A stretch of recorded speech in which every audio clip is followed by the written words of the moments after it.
everybody. Unexpected, sort of last-minute trip today. We're at Nickelodeon Universe, American Dream. Now, I actually have been here once, but only 2 of the coasters were running. I didn't even get to do them, so that doesn't even really count. So, yeah, we saw Sandy testing. It's about 20 minutes before opening, so I'm at 146 now, which means I'm definitely hitting 150 today. I was contemplating making it Sandy or Shellraiser, but since Sandy has a lot of maintenance problems, we want to hit that first and not take any chances. So I'm making it Shellraiser. Yeah, we're gonna be here most of the day. We're not doing the water park because that's wicked expensive, and I mean, this is too, but you know, doing them both in the same day is kind of an arm and a leg. But yeah, let's see you guys probably get in Park Zone for another 15-20 minutes. So. They surprisingly let us in 15 minutes early, and I got 2 Zen rides on Sandy, both in the front row. Yeah, only ones on the train. Probably the best launch coaster in Jersey now that Ka doesn't exist anymore. I thought it was better in Gale Force and Flash. The launches are pretty punchy in the backwards, especially my first ride really caught me off guard. I was impressed with that. Then we did Skyline Stream, which was nothing really special. Sandy was 147, Slime Streak was 148. I think Timmy's Half Pipe Havoc will be 149, so we're just gonna be 150. Almost there. So since the last vlog clip I did Slime Streak, Slime Streak I think it's called. Wasn't that rough for a kiddie coaster? I've ridden much worse than that certainly, but the restraint was incredibly tight even on skinny me. Nick.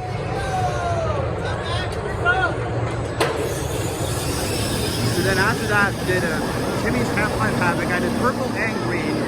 Green spun a lot, purple didn't spin at all. That was great 149. This right here, so it's gonna be 150. Yeah, looking forward to this, that's for sure. So I know the music's very loud here. Can't really do much about that, but I got credit 150. I was on Shellraiser in the very back, which is supposed to be the only smooth row on the ride for my first ride, and it wasn't brutal. It wasn't butter smooth, but I was expecting much worse. Definitely felt some jolts here and there, but it was better than Mystery Mine. But then again, I drove Mystery Mine the verge of my heat stroke, so yeah, that doesn't really take much. But yeah, overall it was solid. But I think Sandy's still the best here. And then I got Shredder after that. That's credit completion. It was not as lame as I was expecting, but it wasn't great either. So now I think we're just be doing some flats, probably some rerides in Sandy and Shellraiser. Just go off front row on Shellraiser, expecting the worst of the worst, because I had heard that was like brutal from a lot of people, but I really didn't think it was that bad. I don't know, I kept my head forward the whole time, and I didn't feel any head banging. I wouldn't call it smooth, but it really wasn't brutal. And yeah, pretty much credit completion now, and I thought the park would be a lot more aquatic, considering that a lot of the kids are on winter break, but despite that it's on Monday. But it really hasn't been bad at all. I think now we're going to be doing Krang, Crime Pandemonium. I've done a clone of this at the island of Pigeon Forge. I don't remember what it's called offhand, and I'm absolutely loving that, so I'm looking forward to this, no doubt.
So I just realized I had not done a vlog clip since before we got on Krang, so my bad on that, but I did get on it and it was phenomenal. The best flat ride here. However, I felt incredibly nauseous coming off of that, and you know, rides just don't do that to me. But yeah, that one kind of did. So 3 hours later, I'm finally back in here. We're in line for Sandy. Now the park has gotten a lot more crowded. We're kind of spending that time. We got lunch at Mr. Beast Burger. It was phenomenal, but I think I was starving, so I ate it really fast. So that part wasn't great, but the burger itself was fire. Probably better than any fast food burger I've ever had. And it wasn't even that expensive, you know, or at least not as much as I thought it would be. For a burger price, I think it was only like 15, so that wasn't crazy. And so yeah, now we're in line for Sandy. It's definitely gotten a lot more crowded. We're probably gonna do this, do Showways one more time, maybe Krang one more time. That's a big maybe though. And then we're probably gonna head out. And I got Dean Photo Bomb. He's been my footage helper today. Hi. Gonna give him bunny ears. There he is. And there's Matt. Yeah. So yeah, I'll see you guys probably when we get off of this. This line we've probably been in for like 15 minutes. We probably got maybe 15 more to go. Cellraiser probably looks, we're probably waiting at least 40 minutes for that with the 2 train ops. I can only see 8 people per train. Should be expected though. Winter break for a lot of kids anyway.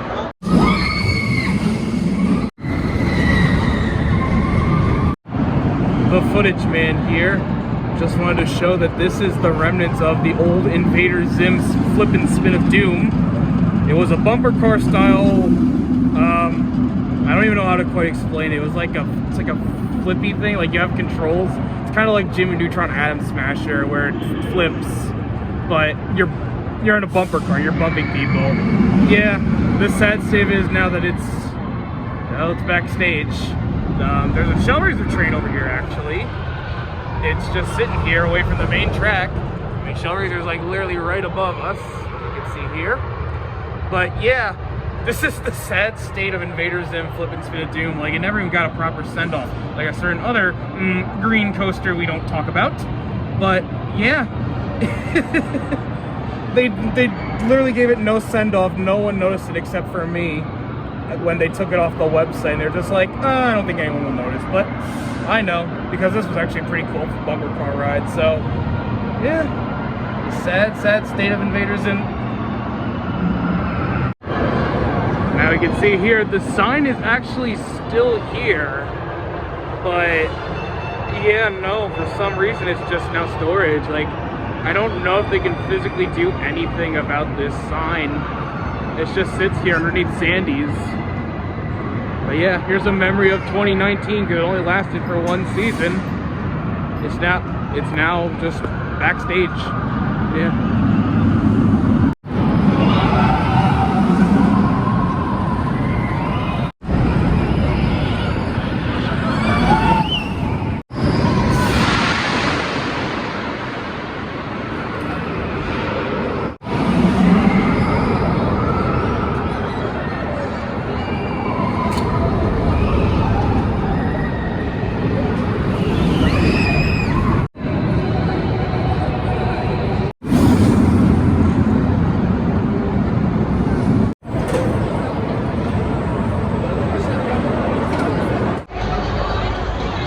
Showraiser again. I was expecting a 40-minute wait for the 2 train ops, but it ended up being about 25, so it wasn't terrible. And I did 3rd seat in the front before. I didn't think it was bad at all. And I got the 2nd seat in the front, expecting it to be a little bit rougher, at least according to Dean, and you know, noticeably rougher definitely. But it honestly hurt my legs and shoulders a lot more than it hurt my head. So yeah, I mean, I wouldn't call it a smooth ride, but not by any stretch. But it's not brutal. I mean, I think I've ridden much worse than that. I think we're gonna hit up Krang one more time and then probably get out of here, because it is pretty mobbed. I wouldn't say mobbed, but you know, it's definitely gotten a lot more pads. We've kind of been here still open. It's about 5-ish. Still got a decent drive home. So yeah, I'll see you guys probably after Krang. Well, I did one last ride on Krang, and that's going to be it for today. We've been here so bad, it's a little after 5. And yeah, pretty solid day, really solid park. But I think that, you know, the fact that just about everything was open does help.